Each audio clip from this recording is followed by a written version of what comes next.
Rồi, đã cắt tôi một tuần đã năm mũ rồi, đừng có thì tiêu.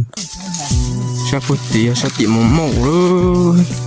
Sao một mẫu, sao tía. Đây bỏ cử mà đâu thì tiêu. Chỉ sống thôi. Bỏ cử, sống. Năm mũ. Hai năm mũ.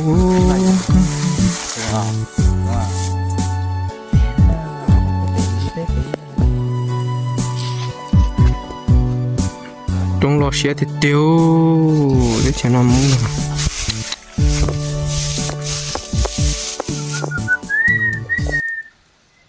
Còn nhà bày đó không lúc hôm nay mũ nữa. Thế. Thật chờ đó, thật chờ em mất không thật ta đó. Thì ta tỏi ba là nhập bài đó, bài sẽ tôi chỉ sống sẽ phụ vấn này chả này. Em chậu bài đó. Tôi chỉ sống rồi.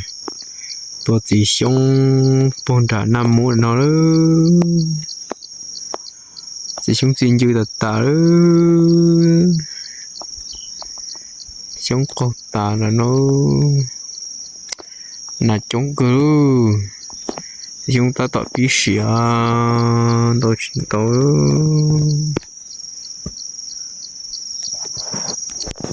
đó nè trốn tôi về lò thì tôi lấy ốp tu nó nè chỉ muốn nào kia là tiểu nào chỉ tôi này chán này là biết tu nó chậu phải là trợ một ca cái cổ đó mà thay đi sai đó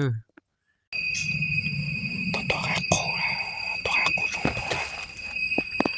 tôi lấy tôi lẹ thế tôi lo cái cổ là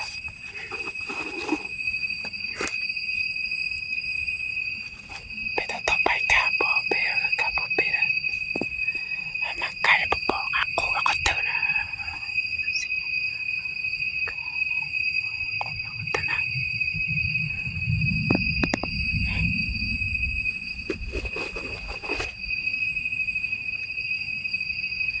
anh chỉ sẽ bỏ lại chạm là dạng này thôi sai nè ta kỹ nó chỉ tôi là biết tu nó nữa chỉ người ta tỏ chẳng cái nữa nó nữa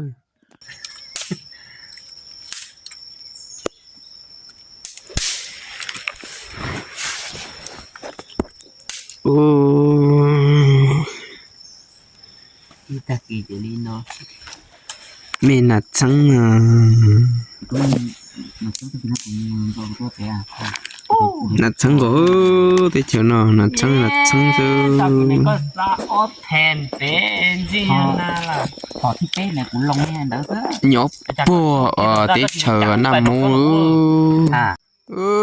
đó pro cái cũ plong trà pro gì khổ khổ thì nó đầu tiêu nữa mới cho được khai được con nó nữa khai cọc khổ nó thế chỉ lư nữa thế dùng thế chỉ được cây đó nữa mà khai nó chỉ đã cả bây giờ tuổi đó nè thì nằm ở thế chỉ lư nó sẽ chụp bài nè sẽ bộ bỏ trả nè nó cái chỉ mà in không mà chỉ là thânตัวđểมันชี้ซื้อ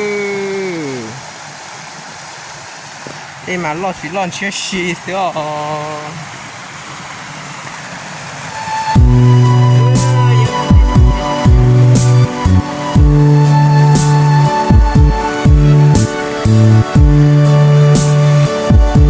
làm một chè nè ta tỏ là sao giờ tết bóc cử rong con là nè thế là xin chi nó sẽ nó để của mặt cho nó mà thay cho nó